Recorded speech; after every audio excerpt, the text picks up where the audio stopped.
Assalamualaikum warahmatullahi wabarakatuh.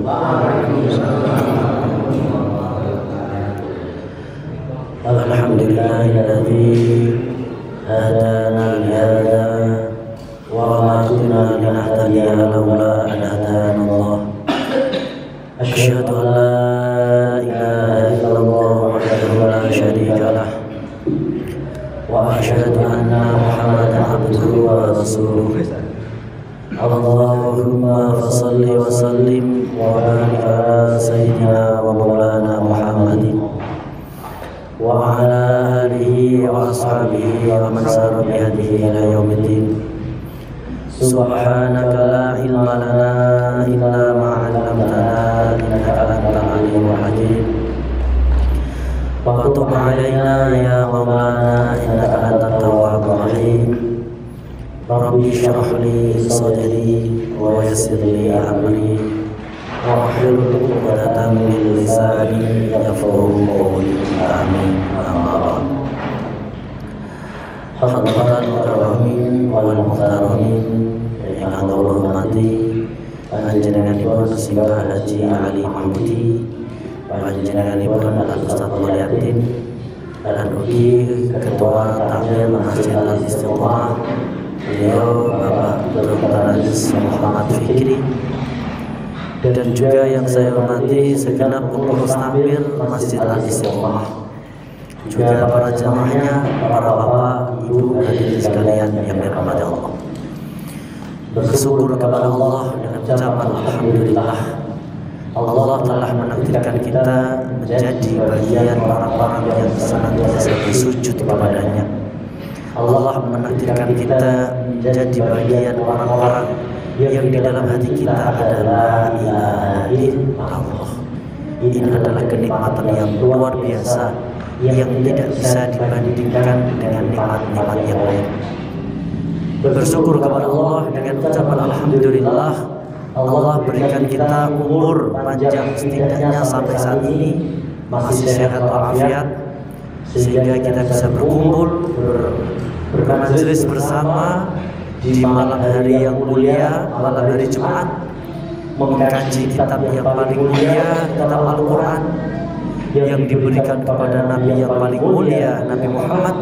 Semoga dengan segala kemuliaan ini kelak yaumul akhirat kembali Allah mempertemukan kita dalam keadaan mulia, selamat, sejahtera, sentosa. Amin. Allahumma amin. Hadirin yang dirahmati Allah, mari kita lanjutkan kajian kita tafsir Al-Quran Surah Al-Furqan ayat ke-32. A'udzu billahi minasy syaithanir rajim.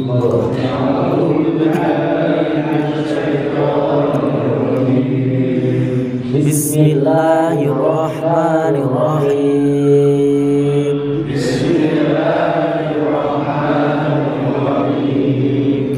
Wa qala alladziina kafaru lawlaa nuzila 'alaihi al-Qur'an.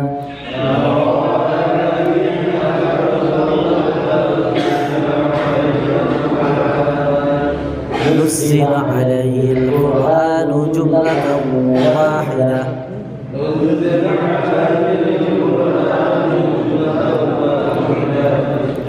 كذلك لنثبت به فؤادك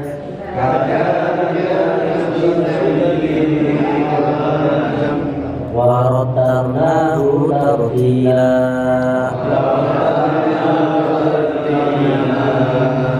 ولا يأتونك بمثل إلا جئناك بالحق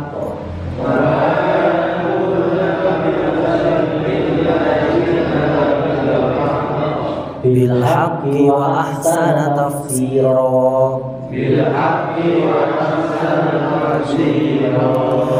الذين يحشرون على وجوههم إلى جهنم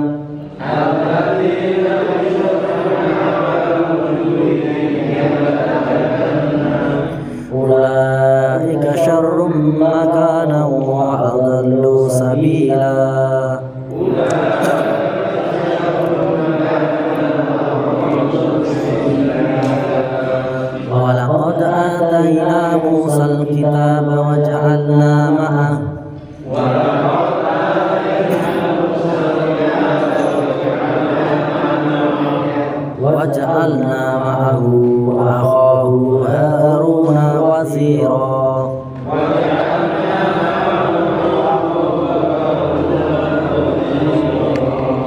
فقلنا اذهبا إلى القوم الذين كذبوا بآياتنا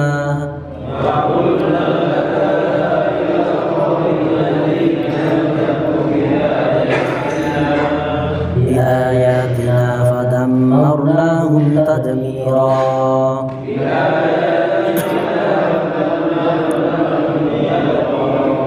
وقوم نوح لما كذبوا الرسل أغرقناهم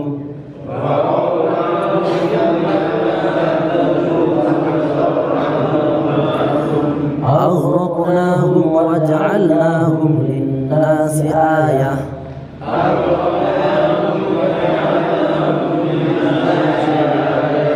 وأعتدنا للظالمين عذابا أليما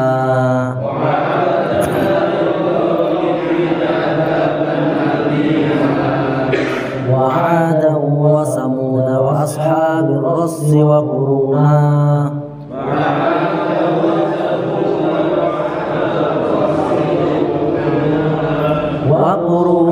بين ذلك كثيرا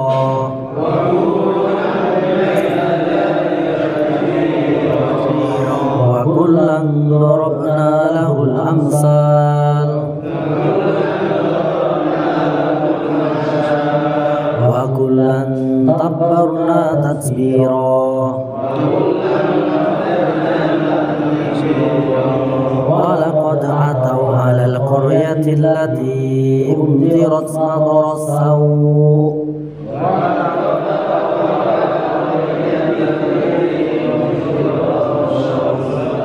أفلم يكونوا يرونها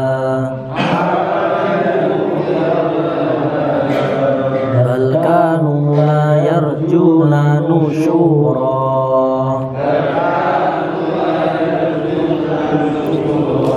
صدق الله العظيم. Bismillahirrahmanirrahim. Lan padha ngomong sapa alladzina wa akeh kafaru kang padha kafir kabeh. Laula nuzila kenapa ora diturunake alaihi ing atase Muhammad apa Al-Qur'an jumlatan kelawan gemblengan wahidatan kang sawiji. Kadzalika kang utawi mengko iku linusabita supaya netekaken bi iklan Al-Qur'an saadaka ing ati sira. Warotalna hulan macaaken sapa ingsun ae Allah hu ing Al-Qur'an tartilan kelawan tartil. Walayak tunakalan ora teko ing sira bimasalin kelawan perumpamaan illa jinaka kecuali tak nekaaken sapa ingsun ka ing sira bil haqi kelawan kebenaran wa ahsana lan sa api-api apane tafsiron penafsirane alladzina yaiku rupane akeh yusyaruna kang padha kang bakal den giring ala ujui ing atase pira-pira raine kabeh ila jahannam maring neraka jahannam. Ula ika utawi samudayane wong iku kabeh iku sarun sa'alane apane makanan panggonane wa adzulan sesat-sesate apane sabila dedalane. Allah Subhanahu wa taala menghabarkan tentang sifat-sifat orang-orang kafir yang menentang dengan turunnya Al-Qur'an. Jadi dalam kafir di sini ada dua perspektif. Pertama ada istilah kafir ahlul kitab, yaitu orang Yahudi dan Nasrani. Mereka ingkar dengan kenabian Nabi Muhammad. Secara esensi ketuhanan mereka sudah mengenal Allah. Orang Kristen Nasrani mengatakan Allah. Yahudi dalam bahasa Ibrani menyebut Yahweh. Sebelum saya lanjutkan, kita doakan. Ini saya ingat saudara-saudara kita di Palestina sana saat ini sedang benar-benar bencana kemanusiaan, pembantaian di mana-mana. Saya menolong video ini buat di sini mau sedih. Kita tidak bisa berbuat apa-apa. Kita doakan semoga Allah segera memberikan pertolongannya dan Allah melaknati menghancurkan bangsa Israel yang telah berbuat dolim sehancur-hancurnya. Al-Fatihah.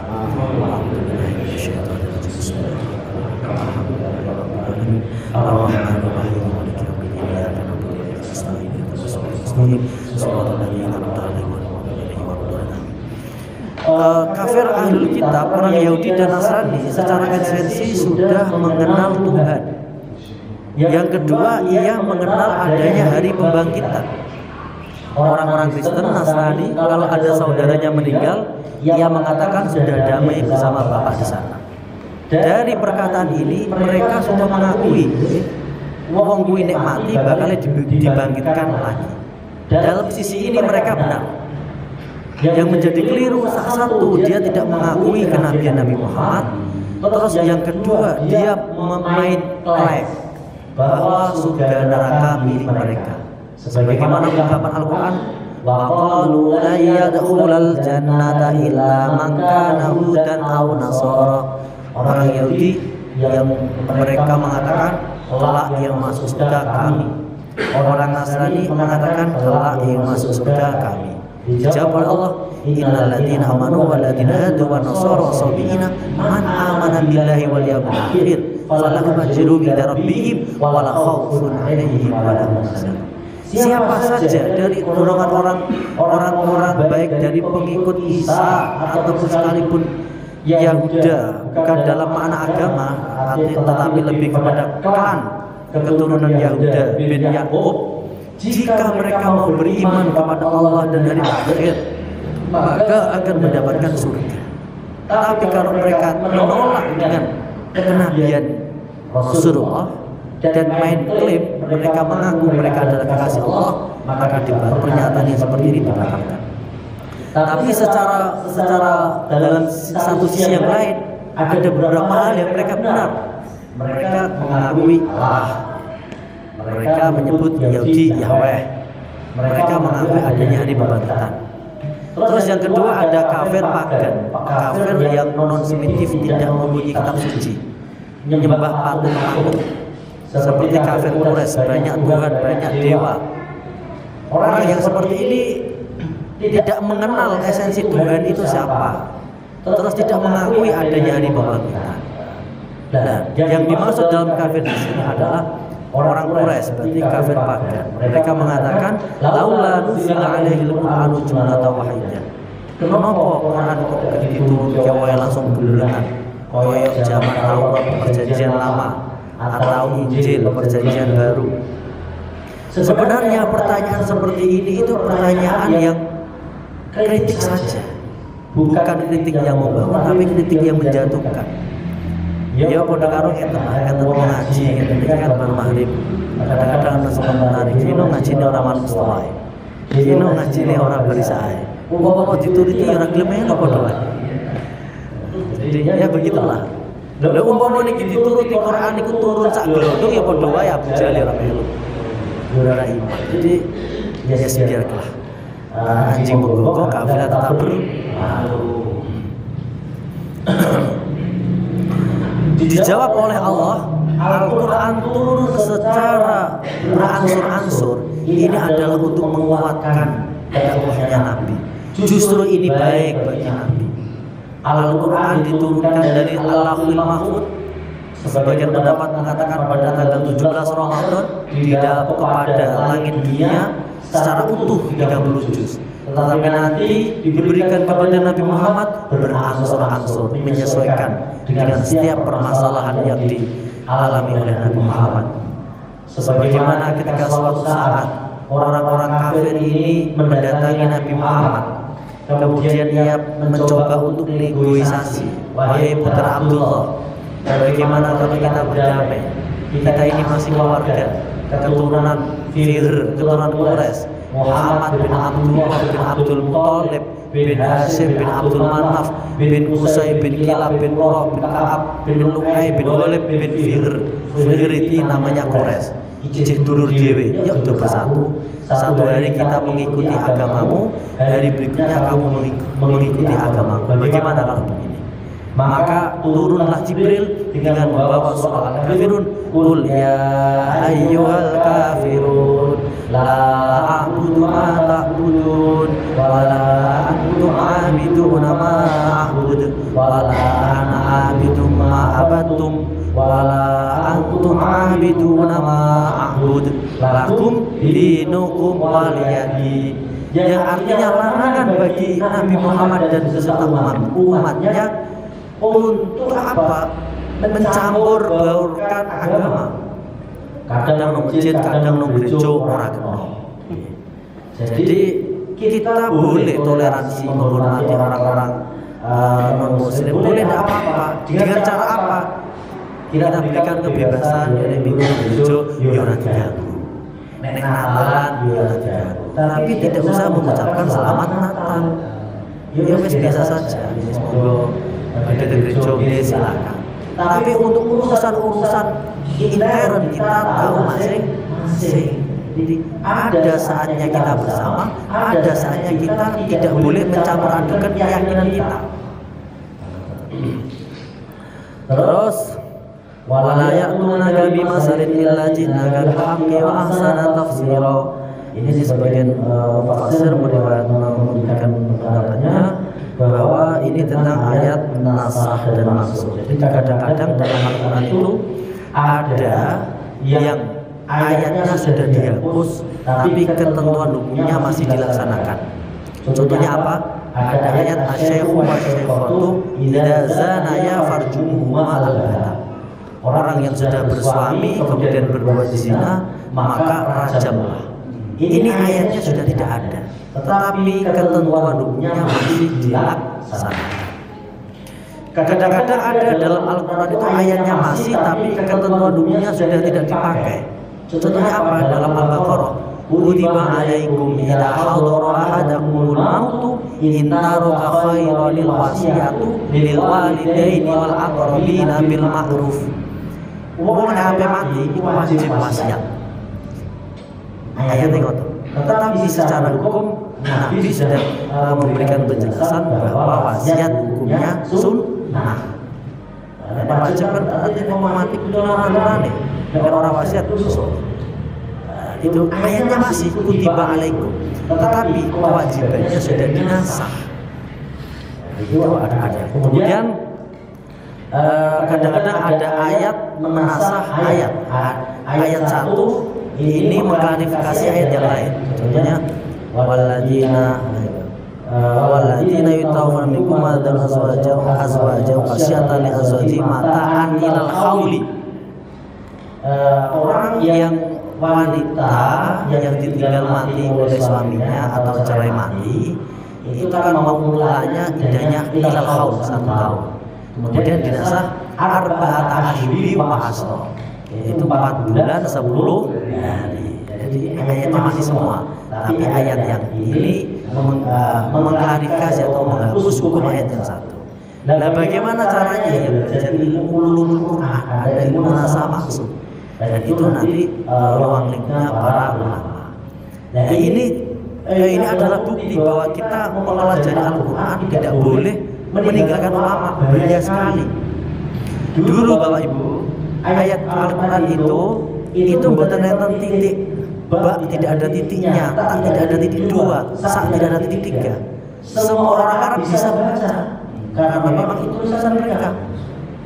Kemudian ketika Islam mulai berkembang di masa pimpin Khalifah Ali bin Abi Thalib, orang mulai kesulitan beda ba, ta, sa karena semuanya tanpa titik, jim, ha, tanpa titik.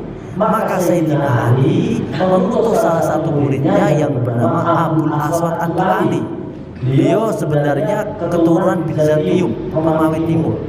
Akhirnya beliau ini memberikan tanda titik. Jadi ini tidak ada di zaman Rasulullah, tak titik 2 tidak ada. Sebagai buktinya surat Rasulullah kepada Raja Heraklius yang dicantumkan dalam kitab Ar-Rahiqul Mahtum itu dengan keiso maca polowe ra iso. Karena ba tak sa benar titik. Nek wong Arab zaman dulu dia lihat lahir langsung Arab aja bisa. Setelah itu di kemudian lagi orang masih tidak bisa, kesulitan membaca Al-Quran karena Islam semakin berkembang. Banyak orang Turki itu bukan orang Arab, orang Persia, Khorasan itu bukan orang Arab, orang Traksonia atau Mawar Adar sekitar Asia Tengah itu bukan orang Arab, Tajikistan, Uzbekistan. Akhirnya muncullah seorang ulama yang bernama Imam Khalil bin Ahmad Al-Farahidi. Beliau adalah ulama yang pertama kali menciptakan Nahjul Harokat. Afatah, akasrohi, atumaku, aiku, dan seterusnya. Ada tasydid. Ini bukan di era Rasulullah. Ini di era jauh setelah Sayyidina Ali. Kemudian sudah ada tanda titik, sudah ada harokat. Orang-orang awam masih kesulitan makhorijul hurufnya, membedakan alim sama alim itu sulit. Padahal nanti maknanya beda jauh. Kalau pakai ain, alim itu maha mengetahui. Kalau pakai hamzah, alim meyakinkan. Kan bedanya banyak sekali. Maka muncullah seorang ulama yang bernama Abul Bait Al-Qasim bin Salam Al-Khurasani, seorang Persia. Beliau mencetuskan sebuah disiplin ilmu yang disebut tajwid dan makhorijul huruf. Bagaimana idgham bi gunnah, idhar halqi, ikhfa hakiki, cara membaca a, bagaimana nafas keluar, bagaimana nafas harus meringis mencucu agar tidak keliru dalam membaca Al-Qur'an. Sudah begitu di kemudian lagi orang kesulitan untuk membedakan harokat akhir ini dhammah, ini fathah, ini kasrah. Karena salah harokat di dalam bahasa Arab salah makna. Jangan tak paringi contoh dalam surah itu, surah At-Taubah. Innallaha bari'um minal musyrikin wa rasulah, itu fathah. Kalau kasrah wa rasulih, maknanya luar biasa. Kalau dibaca kasrah kan namanya innallaha, sesungguhnya Allah itu bari'um, berlepas diri, tidak melindungi, minal musyrikin, dari orang-orang musyrik, wa rasulih, dan Allah tidak melindungi utusannya. Kan bahaya. Kalau dibaca fathah maknanya tidak seperti itu. Innallaha, sartana Allah iku bari'un, orang lindungi sapa Allah, minal musyrikin, saking pira-pira wong musyrik, wa rasulahu, lan Rasulullah yo orang lindungi wong musyrik. Jadi beda harokat, beda makna. Maka muncullah seorang ulama yang bernama Amr bin Kumbar yang terkenal dengan Imam Syibawayh, ahli nahwu, menciptakan nahwu sorof bin moco harokatnya bener ora salah. Imam Syibawayh itu ganteng, Syibawayh itu apel. Jadi nama asli itu Amr bin Kumbar, saking gantengnya diceluk Syibawayh. Suatu saat itu orang yang bojo nanti nanyar, setiap hari selalu menulis terus, membaca terus. Bojone gemes, kitabnya dibakar. Tujuannya ben cinta karo ini. Tapi ternyata malah orang. Malah Imam Syibawayh justru menceraikan istrinya dan kembali sampai meninggal dunia tidak menikah, saking fokusnya dengan ilmu. Sudah begitu, ketika di masa dinasti Umayyah itu banyak hadis-hadis palsu, Bapak Ibu. Biasa musim politik niku wong do gawe hadis palsu. Orang-orang Syiah niku yo selalu gawe hadis-hadis palsu untuk memperkuat bahwa pilihan itu harus kita dengan dalil ini. Musuh Syiah Khawarij yo ora kalah gawe hadis palsu. Pokoknya setiap ada kepentingan gawe hadis menisbatkan qala Rasulullah.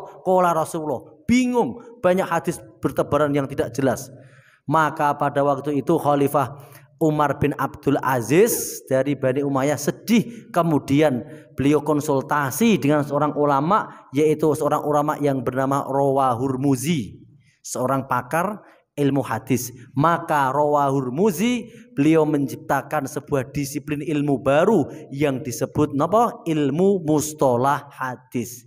Hadis itu bisa dikatakan sahih jika mempunyai 3 kriteria. 1, sanadnya sampai Rasulullah. Yang kedua, teksnya, redaksinya tidak bertentangan dengan hadis sahih lain dan Al-Quran. Yang ketiga, yang meriwayatkan hadis harus orang-orang terpercaya. Terpercaya ilmunya dan terpercaya kejujurannya.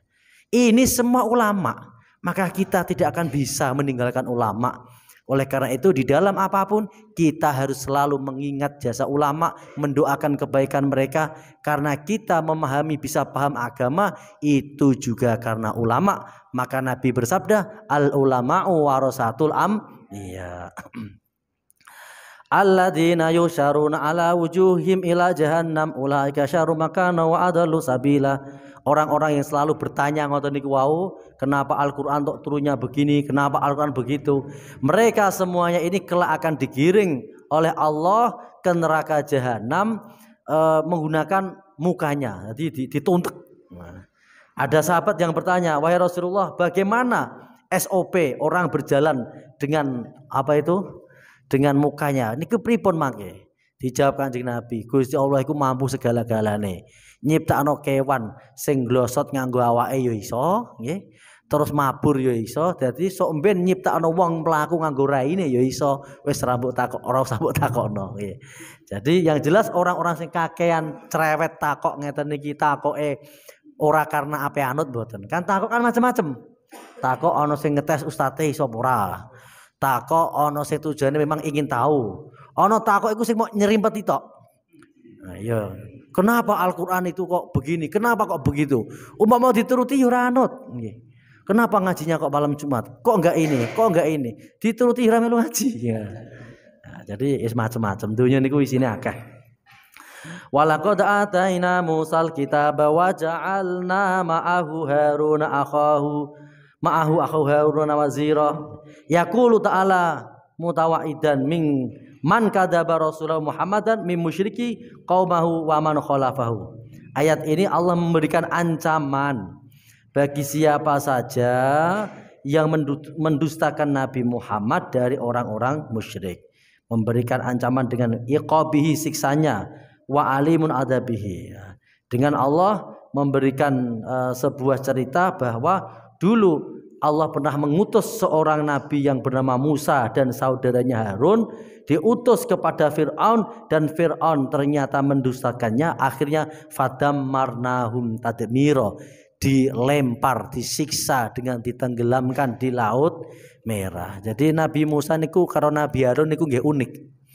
Jadi sepanjang sejarah ada seorang nabi yang diangkat menjadi nabi itu karena diusulkan, yaitu Nabi Harun. Di Nabi Musa niku pelak. Nabi Musa ketika kecilnya itu nate mangan mawa. Sehingga nek ngomong niku ora patik cetha. Terus ketika diangkat menjadi utusan niku nggih ngusulno dulure, Gusti jadikan saudara saya Harun sebagai juru bicara. Waziro itu pendamping. Akhirnya di ACC. Makanya Nabi Harun niku wong dadine nabi karena diusulke dulure, jadi ya rada dikekal-kalan.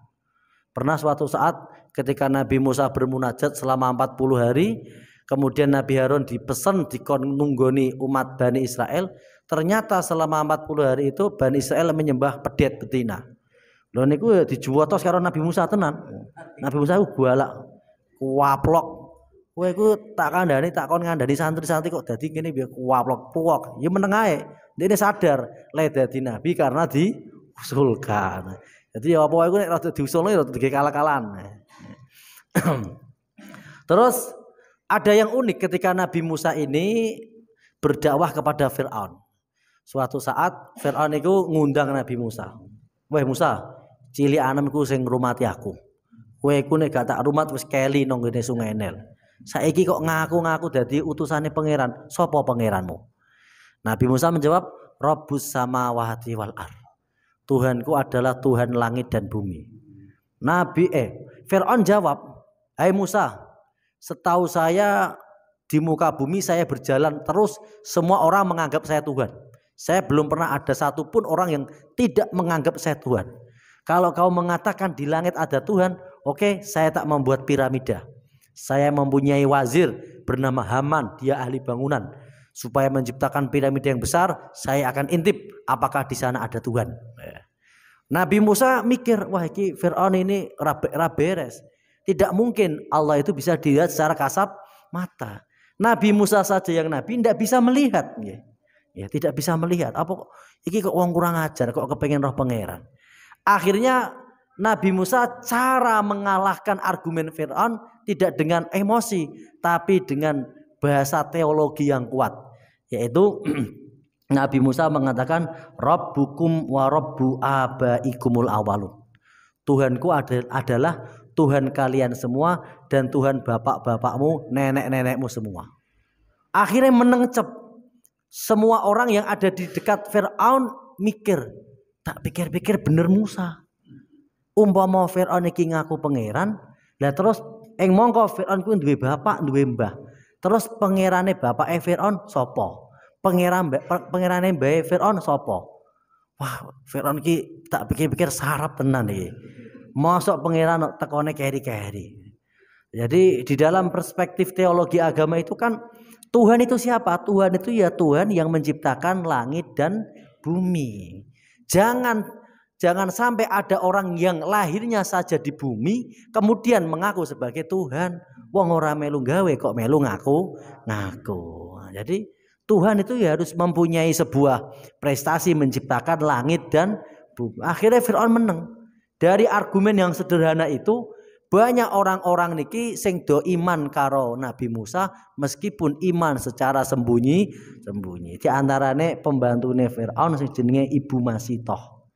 Sehingga suatu saat akhirnya ketahuan karena jungkasi anak keluargane Firaun gak duwe anak jungkasi terus tiba niku membaca kalimat Allah lah bismillah atau apa itu lupa. Akhirnya dari kalimat itu Firaun marah, lho kok kamu muni ngono. Akhirnya atau didedes, barang didedes ya akhirnya tetap ngaku bahwa dia sudah beriman dengan Tuhannya Musa Rabbil Alamin. Jadi Nabi Musa niku unik nggih. Jadi Nabi Musa niku nabine umat Israel. Makanya ketika berbicara tentang Israel itu ribet. Sejarah Israel Yahudi itu kan bermula dari seorang nabi yang bernama Ibrahim atau Abraham. Orang-orang Ibrani menyebut Abraham. Kemudian mempunyai dua istri. Istri pertama tentu Saroh. Lama tidak mempunyai anak. Kemudian walhasil suatu saat menikah kembali dengan Hajar dan mempunyai anak Ismail. Terus Allah perintahkan untuk menetap di Makkah. Kemudian dari Saroh ini akhirnya mempunyai anak yang bernama Ishak. Ishak mempunyai dua anak, Yakub dan Is. Kemudian terjadi perselisihan antara Yakub dan Is. Yakub melarikan diri menuju ke sekitar wilayah Askolan. Askolan itu yang kemarin digempur Hamas pas pertama kali itu. Nah, setelah sampai sana, kemudian Yakub ini dijuluki sebagai Israel. Israel itu maknanya dua. Secara bahasa bisa dikatakan orang yang berjalan di waktu malam. Karena Yakub iku nek bengi mlaku, nek esok ndelik karena digudak-gudak dulure es. Terus Israel itu bisa dimaknani sebagai orang yang taat beribadah. Kemudian Yakub niki mempunyai 12 putra. Di antaranya yang paling tua Yahuda. Yahuda nanti menurunkan ada Nabi Daud, Nabi Sulaiman. Terus sing sampai sekarang orang-orang Yahudi itu ya semua dari terah Yahuda niku. Niku terus yang kedua itu ada Lewi, ada Nabi Yusuf, ada Benyamin dan 12 semuanya. Makanya kita melihat ada sebagian tenggene New York itu orang-orang Yahudi yang ortodok, mereka itu justru mendukung napa? Palestina. Karena ya iku mau dulu klan itu berarti keluargane Israel itu banyak. Ono sing terah Yahudi, terah Lewi. Nek dari terah Lewi ini nanti mempunyai keturunan Nabi Musa dan Nabi Isa. Ketika Nabi Isa diutus menjadi nabi, niku sing gedeng sapa? Ya dulure dhewe dari keluarga Yahuda. Nggih. Karena Nabi Isa itu ngluruske pada waktu itu terah Yahuda, nggih, keturunane bolo Nabi Sulaiman niku nggih. Niku ya rada menang-menangan karo dulure niku. Niku diluruske karo Nabi Isa bahwa yang benar beragama niku ngeten.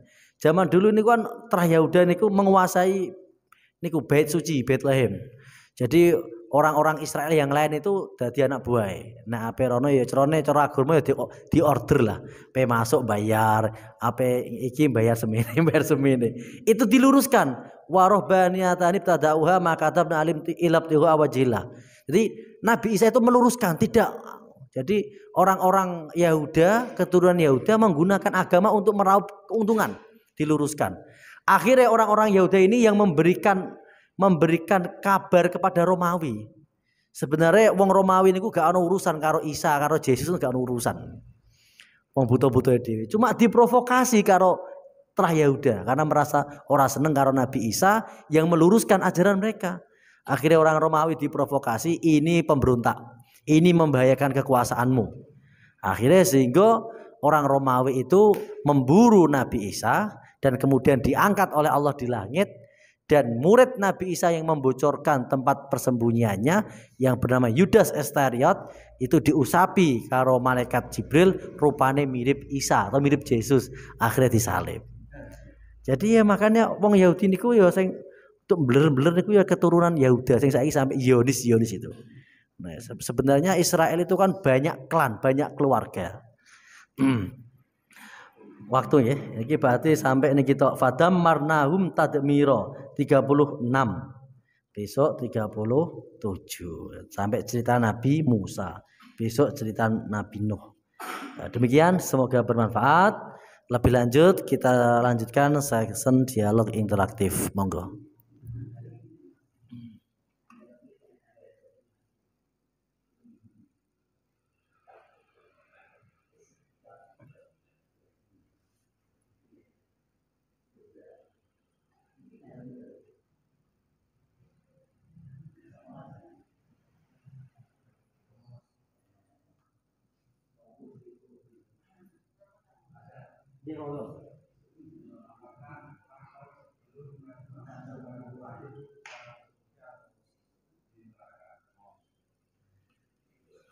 Jadi orang-orang sebelum Nabi Muhammad yang belum diutusnya Nabi Muhammad itu disebut sebagai zaman fatrah, yaitu zaman tenggang belum diutusnya Nabi itu mendapat ampunan. Sebagaimana ayahandanya Abdullah, terus kakeknya Abdul Muthalib, terus Hashim, Abdul Manaf, dan semua kakek-kakek Nabi Muhammad ini di semua riwayat sirah-sirah itu tidak ada yang mempunyai riwayat menyembah berhala. Mereka tetap menauhidkan agama sebagaimana agama Nabi Ismail yang diwarisi dari agama Ibrahim Hanif. Jadi mereka ini minoritas. Ketika orang-orang Quraisy, orang-orang Arab ini mempunyai banyak Tuhan. Logikane wong Arab niku ngene. Suatu saat kan pernah bertanya kepada Nabi Muhammad, "Wahai putra Abdullah, pangeranmu kok siji ku piye? Padahal kebutuhan kita banyak. Kalau Tuhan kita satu, nanti kita tidak bisa mencukupi semua keinginan kita." Dijawab oleh Nabi Muhammad, "Oh, bukan begitu cara berpikirnya. Sekarang enak mana? Seumpama kamu menjadi seorang pelayan, mempunyai majikan satu dan majikan banyak. Coba kamu mempunyai banyak majikan. Majikan satu memerintahkan untuk A, majikan kedua memerintahkan B, begitu seterusnya. Kalau kamu melakukan perintah majikan satu, kamu meninggalkan perintah majikan yang lain. Enak mana punya banyak majikan dan satu majikan?" Orang Arab itu mengatakan, "Ya penak satu." Lah begitulah kira-kira. Tuhanmu adalah majikanmu. Akhirnya masuk Islam. Jadi orang-orang yang dalam tegang masa zaman fatrah, zaman belum diutusnya Nabi Muhammad, mereka mendapat ampunan. Karena salah satu syarat dari taklif mukallaf itu satu adalah akil, orang yang berakal sehat. Yang kedua balik, sudah dewasa. Yang ketiga kedatangan dakwah. Jika belum ada dakwah sampai ya dia tidak mendapat kewajiban, berarti mendapat ampunan. Monggo yang lain.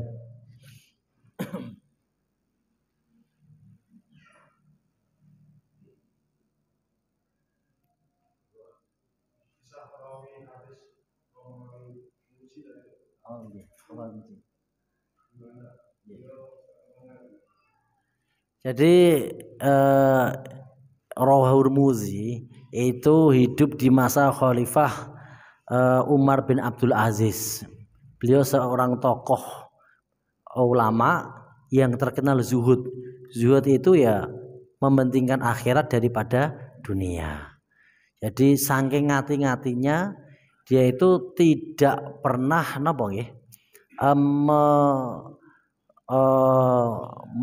saking ngati-ngatinya dia itu tidak pernah meminta tolong kepada murid-muridnya. Khawatir nanti permintaannya kepada murid-muridnya itu menjadi kompensasi. Dan sehingga membuat dia tidak ikhlas. Lah Rawahul Muzi ini itu orang yang teliti. Jadi dialah yang pertama kali mencetuskan ilmu mustalah hadis, memberikan kualifikasi hadis yang sahih seperti ini, kemudian seperti ini. Baru di kemudian hari nanti ada beberapa imam yang paling terkenal yaitu Imam Bukhari. Dan Imam Bukhari itu beliau mengakui mengikuti madhab Imam Syafi'i, Imam Bukhari. Terus di masa-masa berikutnya yang terkenal muhadisin adalah Imam Ahmad, sehingga beliau tidak pernah menulis kitab kecuali hanya meriwayatkan hadis yang disebut sebagai Musnad Imam Ahmad. Jadi Imam Rawahul Muzi itu seorang ulama yang pertama kali mengklasifikasi ini hadis sahih, ini tidak sahih. Karena Imam Rawahul Muzi itu sangat terinspirasi dari seorang tokoh sahabat yang bernama Umar bin Khattab.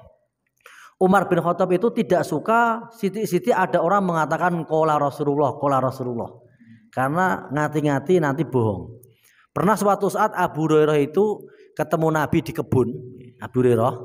Kemudian dikasih sandalnya Nabi, "Ki sandalku gowo nemoni kanca-kancamu, katakan, mangqala la ilaha illallah dakhural jannah."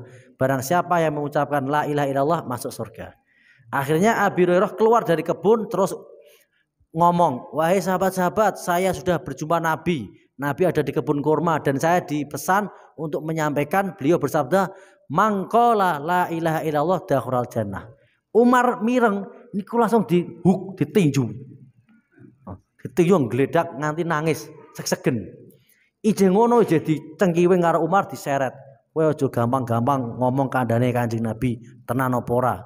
Kok apa-apa kok kandhane Kanjeng Nabi?" Diseret diparakno Kanjeng Nabi. "Kanjeng Nabi, ini Abu Hurairah mengatakan seperti ini, apakah benar?"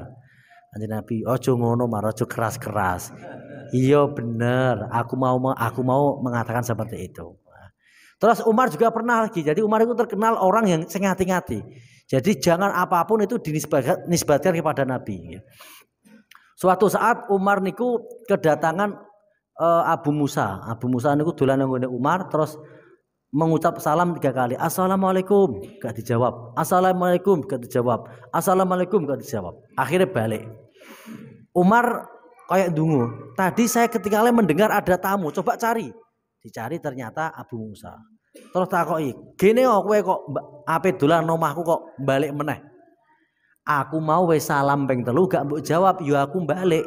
Sebab aku pernah ndungu Kanjeng Nabi ngendika, kowe nek wis njaluk izin ning omahe wong liya 3 kali kok gak ana jawaban, kowe balik ae." Niku Umar muring-muring. "Tenan apa ora? Kanjeng Nabi tau muni ngono?" "Tak cek lho ya, awas. Nek ora muni ngono juwotos kowe." Umar. Ya, Umar memang ngoten nggih. Karena Umar niku wonge iku tidak mau apa-apa itu dinisbatkan Kanjeng Nabi padahal tidak. Akhirnya Umar niku nggih takok wong Ansor kabeh. Abu Musa niki rada ndredeg bae iki nek sampe anu tembiling tenan iki. Wah, akhirnya ditakoki niku kula mboten ngertos. Akhirnya ada salah satu orang Ansor, "Oh iya, saya saksinya. Saya pernah mendengar dan membenarkan bahwa Nabi pernah ngendika kaya ngoten niku." Akhirnya yo ora iso dijotos. Jadi yo kunone nggih. Kunone niku wong ya rada menang-menangan nek karo wong cilik nggih. Nek Abu Hurairah niku kan wong cilik. Jadi tiyang niku pada waktu mondok teng ngene Kanjeng Nabi niku ya wong ora duwe, ya rada keplak-keplakan. Nek Abu Musa niku kan ya mesti mboten wong sing cilik nemen-nemen ya. Jadi ya ora langsung dikampleng Umar.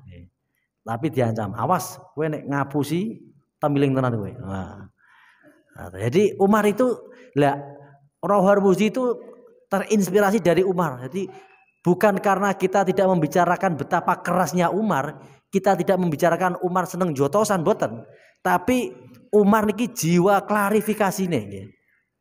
Kadang-kadang tenggene ilmu mustalah hadis niku Bapak Ibu, orang-orang soleh itu banyak bermasalah.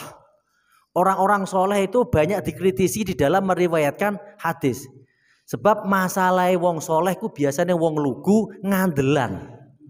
Njajal jenengan tak critani, tak takoki, wong sing akeh ketipu niku wong sing rada mbler apa wong sing lugu? Wong lugu, wong sing soleh-soleh tani utun, sopan santun. "Pak, niki ontong kusumo saking Sunan Kalijaga, Pak. Niki samure saking anu, kok ngandelan." Tapi nek wong sing rada mbler sithik-sithik iku ana jiwa-jiwa rada tenan apa ora. Jadi ada untuk dalam hal ini, di dalam hal meriwayatkan hadis, ini ulama-ulama mustalah hadis itu mengkritisi wong-wong sing soleh sing ngandelan.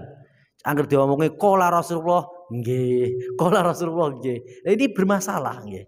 Maka nek kita melihat dalam ilmu mustalah hadis itu banyak jenenge al-jarh wa ta'dil. yaitu membicarakan keadaan perawi.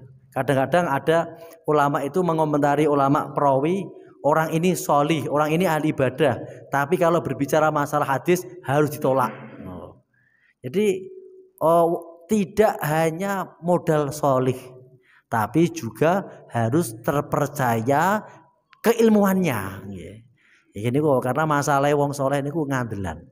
Maka Rawahul Muzi itu beliau karena mendapat permintaan dari khalifah pada waktu itu yang sangat khawatir maraknya hadis palsu, maka beliau membuat sebuah disiplin ilmu namanya mustalah hadis yang digunakan sebagai pijakan awal untuk meneliti hadis. Apakah ini benar dari Rasulullah atau ini diragukan? Dan itu banyak hadis-hadis yang kemudian ternyata itu ditolak. Khususnya hadis-hadis yang dari orang-orang Syiah, banyak ini itu dan semuanya itu di atas perjuangan dari Imam Rawahul Muzi. Ulama-ulama berikutnya bisa mempunyai inspirasi untuk meneliti hadis. Monggo yang lain. Uman, ya. Waalaikumsalam warahmatullahi wabarakatuh.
Alhamdulillah semuanya sudah selesai dengan lancar. Mugi-mugi kurulan panjenengan mendapatkan ilmu yang bermanfaat dan berkah. Kurang dan lebihnya mohon maaf. Kita akhiri subhanakallahumma wa bihamdika asyhadu an la ilaha illa anta astaghfiruka wa atubu ilaik. Wal afu minkum. Wassalamualaikum warahmatullahi wabarakatuh.